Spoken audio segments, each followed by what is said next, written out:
Hello दोस्तों, हमने जो कुड़ुक से जो फगुआ का 2 वीडियो हमने बनाया था और बहुत सारे लोग ऐसे हैं जो कि इस वीडियो को कुड़ुक से नहीं समझ पाते हैं और इसलिए हमने उसको हिंदी से बनाने का भी विचार किया है और हम उसी को फिर चालू करने जा रहे हैं आगे।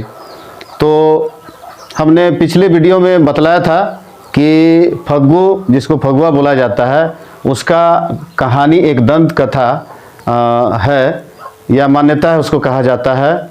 एक गांव था और प्राचीन समय में गांव था और उस गांव में एक बहुत बड़ा सेमल का पेड़ था और उस सेमल का पेड़ में सोनो और रूपो नाम करके गीध रहते थे, दोनों जोड़े। और उस गांव में बहुत सारा तंग वो किया करते थे और तंग इसलिए करते थे कि किसान लोग हल जोतने चले जाते थे खेत में और उधर छोड़ देते थे अपना हल को, जुहाट को, कुदाल को, तो उसको भी उठा के ले जाता था। महिलाएं बच्चे को, छोटा बच्चा को सुला करके काम करते थे खेतों में, तो उस बच्चे को भी लेके अपना हार बना लेता था और इस तरह से बहुत सारा तंग करने लगा। और तंग करते करते उस गांव के लोग उससे तंग हो गए और परेशान हो गए, मुश्किल में आ गए और फिर आपस में वो लोग सोचने लगा, आपस में विचार करने लगा कि चलो भाई, ये तो गीध है और ये हम लोगों को तंग कर रहा है, इससे हम लोग को निजात कैसे मिलेगी। और ऐसा सोच करके एक थोड़ा सा होशियार बच्चा था, एक लड़का था, वो थोड़ा बुद्धिमान था, उसने विचार किया कि इस गीध को कैसे भगाया जाए। और उस पर उन्होंने विचार किया, कोई पत्थर से तो नहीं मार सकते हैं, कोई ढेला से तो नहीं मार सकते हैं, कोई टांगा से नहीं मार सकते हैं, बसला से भी नहीं मार सकते हैं और धनु और तीर से भी नहीं मार सकते हैं क्योंकि वो पक्षी है।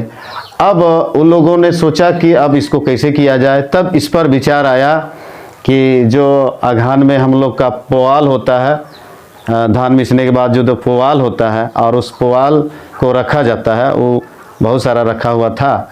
तो लोग सोचा कि पुआल को सीधे गदा कर देंगे, कुदा देंगे वहाँ पर और ऊपर तक पेड़ तक अथी कर देंगे, चढ़ा देंगे पुआल को और नीचे से आग लगा देंगे, तो निश्चित ही उसका घर जल जाएगा, घोंसला जल जाएगा, तो वो गीध यहाँ से उड़ करके चला जाएगा, ख़त्म हो जाएगा निश्चित रूप से। ऐसा उन्होंने सभी लोग मिले और पुआल का जुगाड़ किए और जुगाड़ करने के बाद उस पर आग लगा दिए।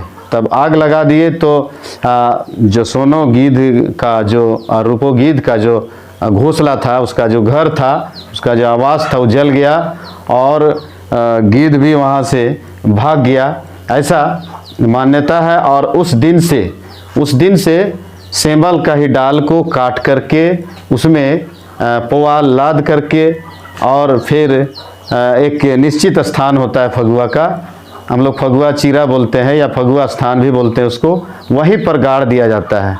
उसमें एक डिंडा फग्गू होता है और डिंडा फग्गू को पहले काटा जाता है, उसके बाद फिर जो बाद वाला फग्गू होता है उसको बाद में काटा जाता है।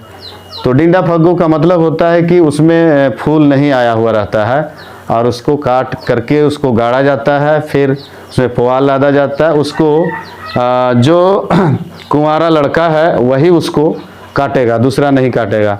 तो फिर शुरू में पुआल लादा जाता है, फिर उसमें आग लगाया जाता है, फिर बलुआ पकड़ के वो लड़का 3 चक्कर घूमेगा और लोग उसको चिल्लाएंगे।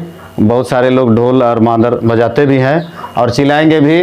और फिर वो एक ही बार में काटना है, अगर एक बार में काट दिया तो उसको शाबाशी मिलता था, चलो तुम अच्छा किया कह के। और लास्ट में अगर नहीं सका तो कम से कम 3 बार में काटना ही है उसको, ऐसा नियम है। और उसको काटने के बाद बाकी फगुआ को जो जो अपना गाड़ा है वो सब अपना अपना काटता है। काटने के बाद में क्या होता है, फटेका उटेका तो बजता है, बहुत सारा आधुनिक युग भी आ गया, फटेका लोग बजाते हैं। पहले पूर्वज वाला भी फटेका था, अब तो आधुनिक फटेका आ गया है, उसको बजाते हैं। फिर ख़त्म हो जाता है। दूसरा दिन सुबह क्या किया जाता है, उस फगुआ का डाल को जला हुआ है, उसको डाल जला हुआ है उसको ले करके अपना अपना कटहल पेड़ में अपना लाद देते हैं। तो उससे मान्यता है कि कटहल का फल आना शुरू होता है और उससे शुभ होता है, शुभ माना जाता है उसका राख को, उसका जला हुआ डाल को, और शुभ मानने के कारण उसको उसमें लटका दिया जाता है। तो और कटहल उससे अच्छा फलता है, ऐसा मान्यता है। और इसके बाद में इस तरह से फगुआ हमारा काटते काटते चला आ रहा है। अब चला आ रहा है काटते काटते, और वो अभी भी प्रक्रिया चालू है, लोग मान ही रहे हैं। अब इसके बाद क्या होता है, उस दिन फगुआ हमारा ख़त्म हो गया, काटे आज शाम को तो आज ख़त्म हो गया। कल सुबह उसका शाम को सेंदरा कह करके लोग चले जाते हैं जंगलों में, सेंदरा नाम करके चले जाते हैं। सेंदरा नाम कह करके लोग अपना औजार वगैरह ले करके जंगल की ओर जाने लगते हैं। और जाने लगते हैं इससे पहले एक गांव में एक चढ़ी पत्थल हम लोग बोलते हैं, और उस गांव के किनारे रहता है। और उस पत्थल को कभी कभी साल में पूजा होता है, वैसे नहीं होता है। और फिर उस पत्थल में तीन पत्थल और से मढ़ाया जाता है। मढ़ाने के बाद वो लोग सेंदरा चले जाते हैं जंगल की ओर। और जंगल में जब सेंदरा चले जाते हैं, शिकार खेलने चले जाते हैं, फिर उस शिकार खेलते खेलते अगर मान लीजिए एक हरिन को मार दिया, एक हिरन को अगर वो लोग मार दिया, तो यहाँ का एक पत्थर गिर जाता था। तो गांव के लोग समझ जाते थे कि एक हिरन हमारे जो सेंदरा खेलने गए हैं वो लोग मार दिए, माने गिर गया एगो, चलो खुशी की बात है, ऐसा लोग करते हैं।